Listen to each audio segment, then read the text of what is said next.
Assalamualaikum warahmatullahi wabarakatuh. Kembali lagi dengan saya Intang Suraya.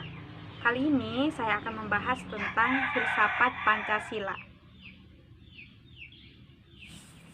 Filsafat secara etimologis merupakan berasal dari bahasa Yunani, yaitu philosophia. Kata philosophia merupakan kata majemuk yang tersusun dari kata philos, philen, atau pila yang berarti cinta dan mencintai.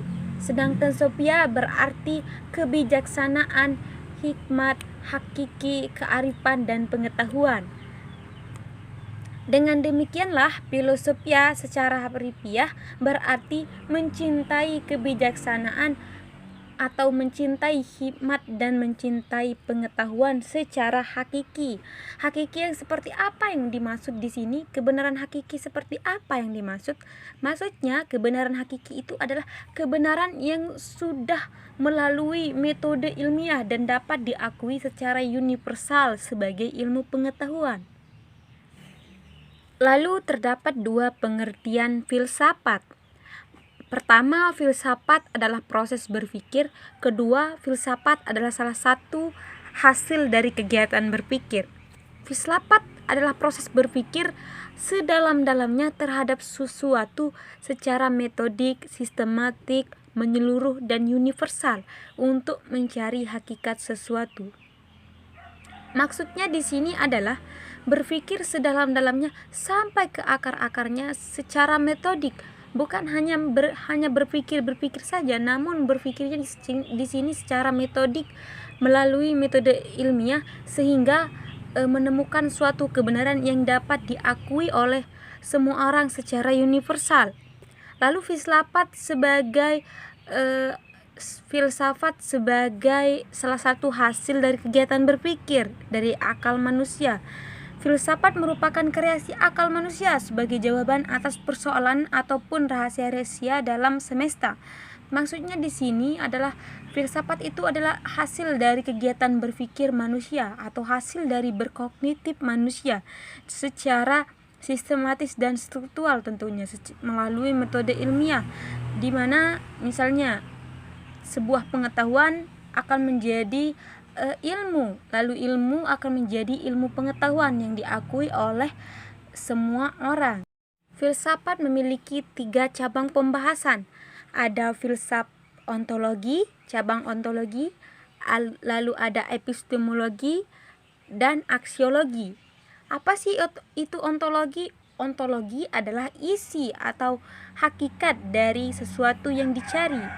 Lalu epistemologi adalah cara menemukan sebuah ilmu pengetahuan atau cara menyampaikannya dengan baik dan benar. Lalu aksiologi adalah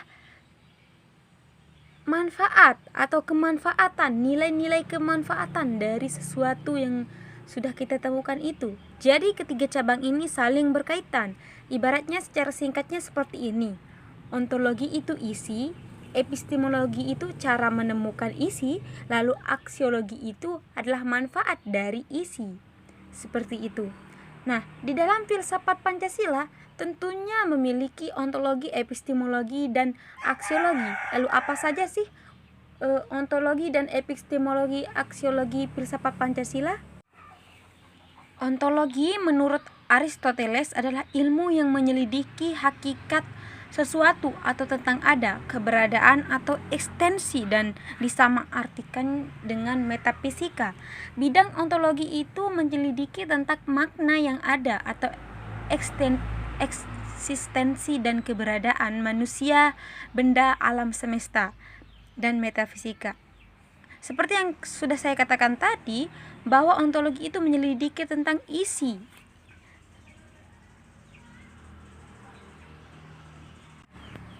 Secara ontologis, penyelidikan Pancasila sebagai filsafat dimaksudkan sebagai upaya untuk mengetahui hakikat dasar dari sila-sila Pancasila. Pancasila yang terdiri atas 5 sila, setiap sila bukanlah merupakan asas yang berdiri sendiri, melainkan memiliki suatu kesatuan dari dasar ontologis. Dasar ontologis Pancasila pada hakikatnya adalah manusia yang memiliki hakikat mutlak, yaitu monopluralis atau monodualis. Karena itu juga disebut sebagai dasar antropologis. Subjek pendukung pokok dari sila-sila Pancasila adalah manusia. Hal tersebut dapat dijelaskan bahwa yang berketuhanan yang Maha Esa, yang berkemanusiaan yang adil dan beradab, yang berpersatuan, yang berkerakyatan, yang dipimpin oleh hikmat kebijaksanaan dalam permusyawaratan perwakilan, serta yang berkeadilan sosial pada hakikatnya adalah manusia. Sedangkan manusia sebagai pendukung pokok-pokok sila-sila Pancasila secara ontologis memiliki hal-hal yang mutlak yang terdiri atas susunan kodrat, raga, dan jiwa, jasmani, dan rohani. Sifat kodrat manusia adalah sebagai makhluk individu dan makhluk sosial, serta sebagai makhluk pribadi dan makhluk Tuhan yang Maha Esa secara hierarkis. Sila pertama mendasari dan didasari oleh jiwa menjiwai sila-sila Pancasila lainnya. Apa sih hubungan kesesuaian antara negara dan landasan sila-sila Pancasila? Berupa hubungan sebab akibat, di mana negara sebagai pendukung hubungan, sedangkan Tuhan, manusia, satu, rakyat, dan adil sebagai pokok pangkal hubungan.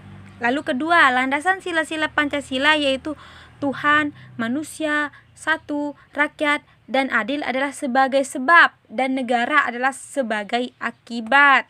Jadi negara itu tidak akan ada jika tidak ada Tuhan, manusia, satu, rakyat, dan adil.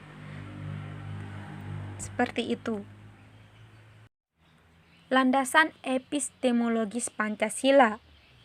Epistemologis adalah cabang filsafat yang menyelidiki asal, syarat, susunan, metode, dan validitas ilmu pengetahuan. Seperti yang sudah saya katakan tadi, bahwa epistemologi itu adalah menyelidiki atau bagaimana cara menemukan ilmu pengetahuan tersebut.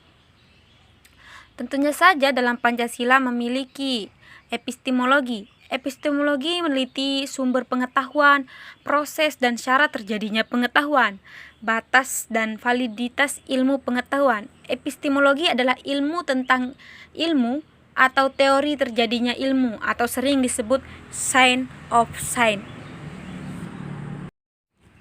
Secara epistemologis, kajian Pancasila sebagai filsafat dimaksudkan sebagai upaya untuk mencari hakikat Pancasila sebagai suatu sistem pengetahuan.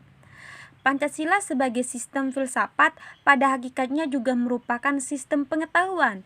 Ini berarti Pancasila telah menjadi suatu belief system atau cita-cita, menjadi suatu ideologi. Oleh karena itu, Pancasila harus memiliki unsur rasionalitas, terutama dalam kedudukannya sebagai sistem pengetahuan tentunya. Dasar epistemologis Pancasila pada hakikatnya tidak dapat dipisahkan dengan dasar ontologisnya. Maka, dasar epistemologis Pancasila sangat berkaitan erat dengan konsep dasarnya tentang hakikat manusia. Adapun proses epistemologis Pancasila atau penemuan penyampaian Pancasila dapat kita lihat atau simak video berikut ini, di mana yang selalu kita peringati yaitu 1 Juni sebagai hari lahirnya Pancasila. Berikut simak video Presiden pertama kita, Insinyur Soekarno. Bahwa Pancasila itu adalah benar-benar satu dasar yang dinamis, satu dasar yang benar-benar dapat menghimpun segenap tenaga rakyat Indonesia, satu dasar yang benar-benar bisa mempersatukan rakyat Indonesia itu untuk bukan saja mencetuskan revolusi, tetapi juga mengakhiri revolusi ini dengan hasil yang baik.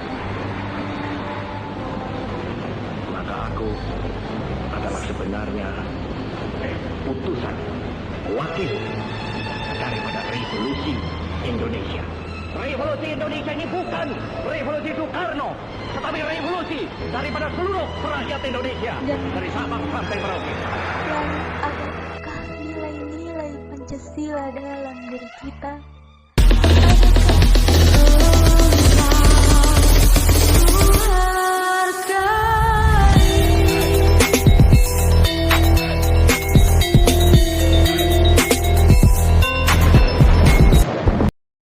Setelah menyimak video tadi, begitulah proses penyampaian atau pengumuman tentang Pancasila, yaitu dasar negara kita, ideologi bangsa kita.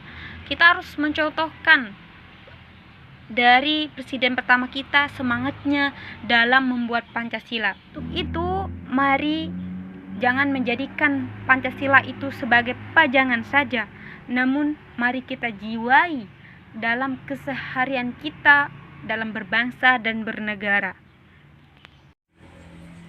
Landasan aksiologi Pancasila. Istilah aksiologi berasal dari kata Yunani yaitu axios yang artinya nilai, manfaat, dan logos yang artinya pikiran, ilmu, atau teori. Aksiologi adalah teori nilai, yaitu sesuatu yang diinginkan, disukai, atau yang baik. Bidang yang diselidiki adalah hakikat nilai, kriteria nilai, dan kedudukan metafisika suatu nilai. Sila-sila Pancasila sebagai suatu sistem filsafat memiliki satu kesatuan dasar aksiologis, yaitu nilai-nilai yang terkandung dalam Pancasila pada hakikatnya juga merupakan suatu kesatuan. Aksiologis Pancasila mengandung arti bahwa kita membahas tentang filsafat nilai Pancasila. Apa sih itu nilai? Nilai itu adalah artinya baik, kuat, dan berharga. Dalam kajian filsafat merujuk pada suatu yang sifatnya abstrak yang dapat diartikan sebagai keberhargaan atau worth atau kebaikan, goodness. Nilai itu suatu yang berguna. Nilai juga mengandung harapan sesuatu yang akan diinginkan. Nilai adalah suatu kemampuan yang dipercayai yang ada pada suatu benda atau memuaskan manusia. Dictionary of Sociology and Relation. Nilai itu sesuatu sifat atau kualitas yang melekat pada suatu objek.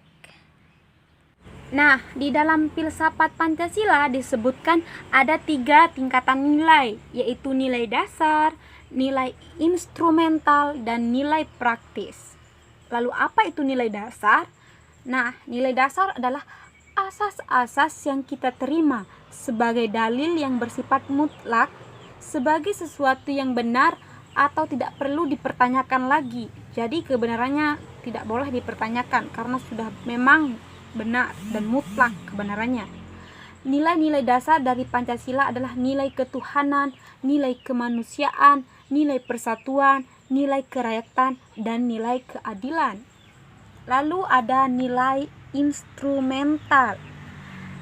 Nilai instrumental adalah bentuk norma sosial dan norma hukum yang selanjutnya akan terkristalisasi dalam peraturan dan mekanisme lembaga-lembaga negara.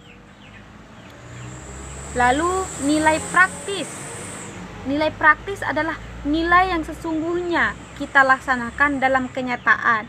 Nilai ini merupakan batu ujian apakah nilai dasar dan nilai instrumental itu benar-benar hidup dalam masyarakat. Jadi, nilai-nilai dalam Pancasila termasuk nilai etik atau nilai normal merupakan nilai dasar yang mendasari nilai instrumental dan selanjutnya mendasari semua aktivitas kehidupan masyarakat berbangsa dan bernegara tentunya. Jadi Pancasila sebagai filsafat, menurut saya Pancasila sebagai filsafat yang digunakan sebagai suatu pandangan hidup. Filsafat Pancasila juga memiliki fungsi dan peran sebagai pedoman dan pegangan sikap rakyat Indonesia, tingkah laku serta perbuatan dalam kehidupan sehari-hari dalam bermasyarakat, berbangsa, dan bernegara untuk bangsa Indonesia.